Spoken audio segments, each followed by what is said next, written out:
Olá, seja muito bem-vindo ao canal Otorrino Infantil. Esse é o segundo vídeo da série Dificuldades de Aprendizado e Dificuldades Escolares. E esse vídeo a gente vai dar um foco principal sobre o atraso no desenvolvimento da linguagem. Bom, quem não assistiu o primeiro vídeo, eu recomendo que assista, porque a gente fala um pouquinho lá de um panorama geral sobre dificuldades de aprendizado. E aqui então eu já vou entrar bem no tema otorrinolaringológico do atraso no desenvolvimento da linguagem, no caso da fala. Existem várias patologias, várias doenças que podem cursar com atraso no desenvolvimento da fala. Muitas de origem neurológica, origem psiquiátrica. Então a gente precisa descartar que haja algum problema neurológico nesses casos em que a criança não desenvolve a linguagem, inclusive, por exemplo, o transtorno do espectro autista e outras patologias também. Fazendo uma avaliação neurológica, o neuro descartando que haja qualquer alteração da parte neurológica, a gente tem que sempre prosseguir a investigação, né? No caso, a gente precisa avaliar a via auditiva dessa criança, mesmo nos casos também em que se suspeita de outras patologias em conjunto, a gente avalia a via auditiva dessa criança que não desenvolve a fala. Então é importante, se a criança for mais novinha, não tiver condições de fazer uma audiometria, a gente pede muitas vezes um BERA ou a própria audiometria para comprovar a via auditiva dessa criança, para comprovar se ela escuta normalmente ou não. Quando a criança escuta normalmente e não tem nenhuma alteração neurológica, aí a gente tem o que a gente chama de distúrbio específico de linguagem, né? DEL, D-E-L, distúrbio específico de linguagem, que é quando a criança não consegue desenvolver a fala no período certo, que aí nós já vamos conversar sobre o que é esperado para a criança, e não tem nenhuma causa aparente para isso, não tem nada que justifique, vamos dizer, a princípio, esse atraso. Bom, o que é esperado então para uma criança? A gente tem alguns sinais que a gente considera de alarme, de alerta, os quais devem sempre ser investigados.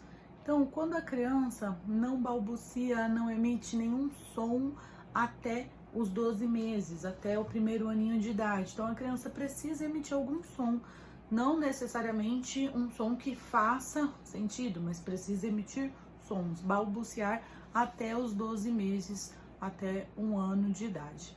A gente também considera uma forma de comunicação e de linguagem quando a criança aponta, quando a criança faz gestos, dá tchau, aponta, ela alcança algum objeto, elas demonstram interesse. Então são formas da criança se comunicar. A gente espera que a criança manifeste essas formas de comunicação também antes do primeiro ano de vida, até os 12 meses. A criança tem que falar até um aninho, tem que falar com um aninho, 1 ano e 2 meses? Então, a gente espera que a criança fale as primeiras palavras até os 16 meses, ou seja, 1 ano e 4 meses.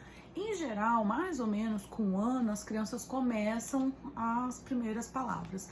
Pode ser um pouquinho antes, pode ser um pouquinho depois. Mas a gente, assim, cientificamente, rigorosamente, para investigar e tudo mais, a gente espera até 1 ano e 16 meses, né, que é 1 ano e 4 meses, para ver se essa criança vai desenvolver a capacidade de falar alguma palavra. Também é esperado que até os 2 anos de idade que a criança consiga formar frases simples com 2 palavras formando sentido. E não pode ser repetindo o que o adulto fala. Então, se o adulto vai lá e fala, filhinho, fala tal coisa, e a criança só repete, a gente não está considerando que é um desenvolvimento normal.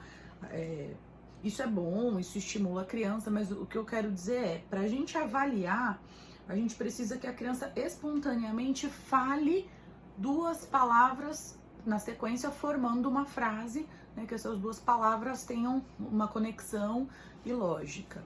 e isso até os 2 anos de idade. Então, quando isso não acontece, a gente também suspeita que possa ter algum atraso na linguagem.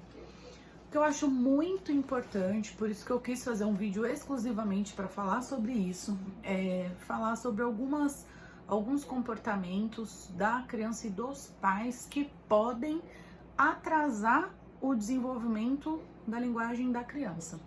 Então, muitas crianças não têm uma doença, não têm uma patologia, mas acabam atrasando o desenvolvimento da fala por alguns comportamentos que podem ser evitados.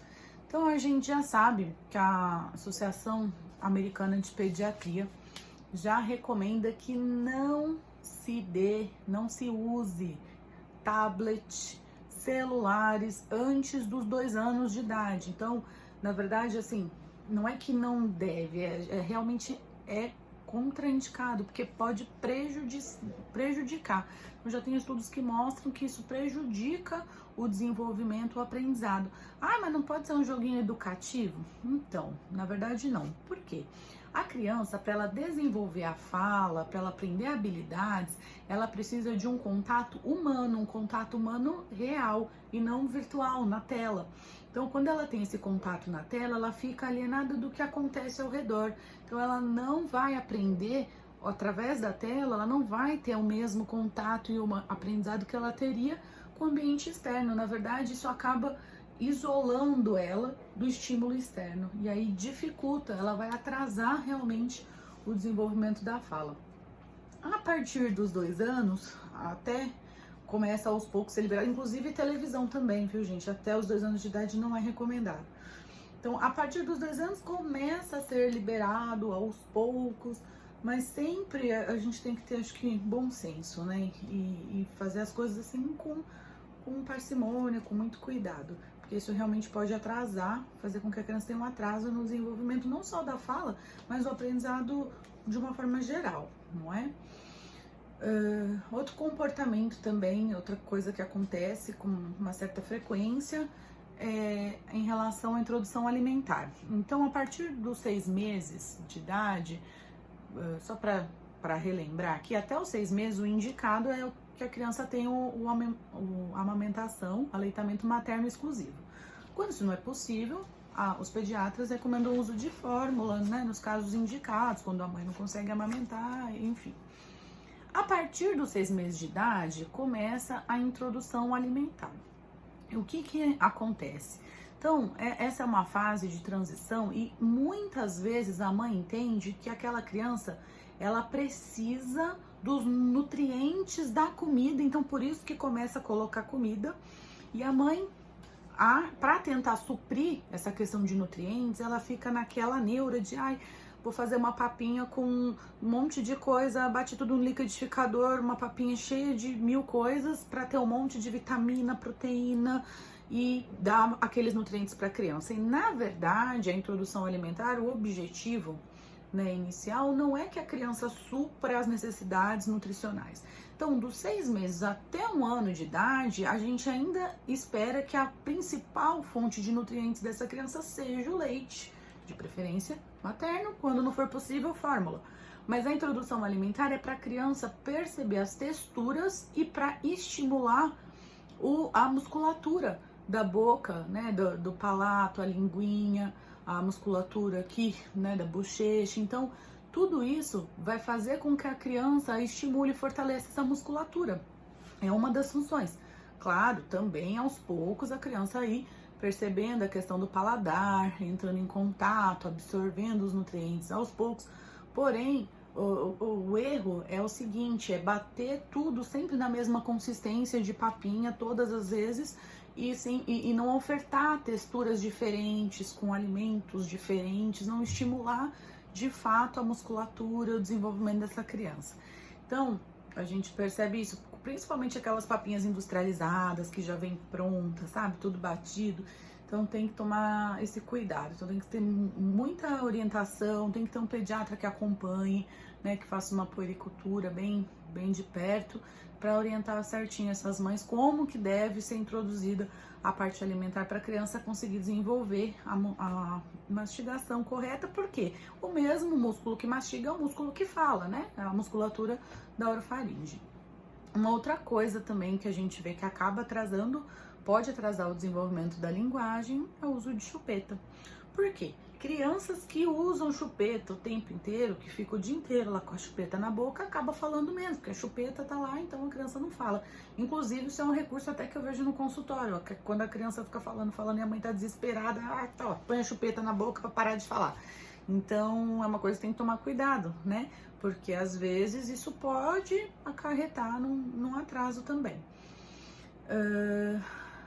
Enfim, mais uma coisinha que eu não falei, não deixar a criança pedir. Então, aqueles pais que a criança vai pedir um negócio, já tá na mão. Então, deixa a criança, é interessante que a criança peça. O que foi, filho? O que você quer? Né? Então, pergunta, deixa a criança falar. E não já vai logo, então é isso que ele quer, aquilo, e já vai logo, entendeu? Então, a gente tem que estimular com a fala mesmo dessas crianças, tá bom? Quando existe um atraso no desenvolvimento sem uma causa auditiva, sem uma causa neurológica, normalmente as medidas que a gente passa são essas orientações que eu acabei de dar para vocês. Então, de preferência, tirar a chupeta, estimular a mastigação, não ficar muitas horas no tablet, o que é mais saudável. O pai comprar um livro de historinha com figuras, sentar do lado, mostrar as figuras, conversar, estimular mesmo essa criança, né, através de história, sentar e brincar com a criança, né, ao vivo e não deixar ela num joguinho isolado do estímulo externo. Então são essas as recomendações que a gente dá nos casos que tem um atraso, mas que não tem uma patologia neurológica ou auditiva envolvida, tá bom? Espero que tenha gostado do vídeo, que você compartilhe nas suas redes sociais para que mais pessoas possam receber esse conteúdo e que ajude as nossas crianças a cada vez mais desenvolverem a linguagem na época correta, sem esses prejuízos, vamos dizer assim, né, que os celulares, tablets e as modernidades, que são muito bons, são ótimos, mas podem trazer alguns prejuízos aí para as nossas crianças, tá bom? Vou pedir para você dar um like também e assinar o nosso canal, tá bom? Muito obrigado e até mais!